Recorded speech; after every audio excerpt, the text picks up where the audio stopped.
کیا آپ جانتے ہیں دجال ابھی زندہ ہے، ایک جزیرے میں قید ہے اور اس کا وقت آنے والا ہے۔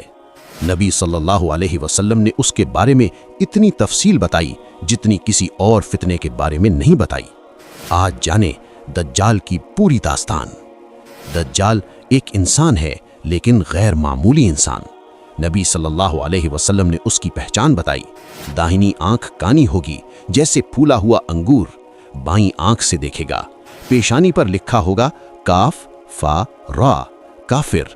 ہر مومن پڑھ سکے گا چاہے پڑھا لکھا ہو یا نہ ہو۔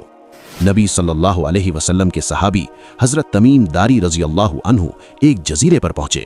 وہاں انہوں نے دجال کو دیکھا، زنجیروں میں جکڑا ہوا۔ دجال نے پوچھا، کیا نبی صلی اللہ علیہ وسلم آ گئے؟ اسے آج بھی انتظار ہے اپنے وقت کا۔ جب نکلے گا 40 دن زمین پر رہے گا۔ پہلا دن 1 سال جیسا، دوسرا دن 1 مہینے جیسا، تیسرا دن 1 ہفتے جیسا، باقی دن عام دنوں جیسے۔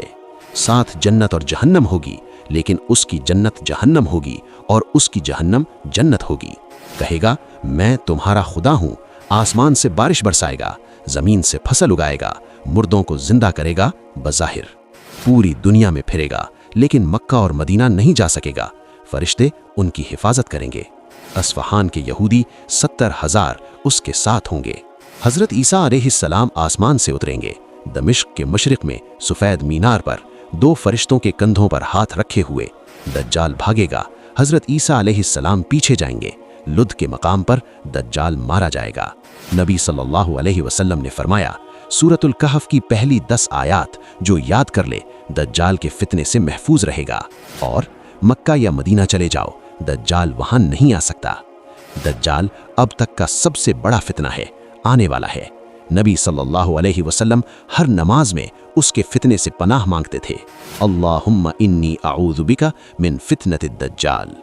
آج سے آپ بھی ہر نماز میں یہ دعا پڑھیں، سورۃ الکہف کی پہلی 10 آیات یاد کریں، یہی آپ کی ڈھال ہے۔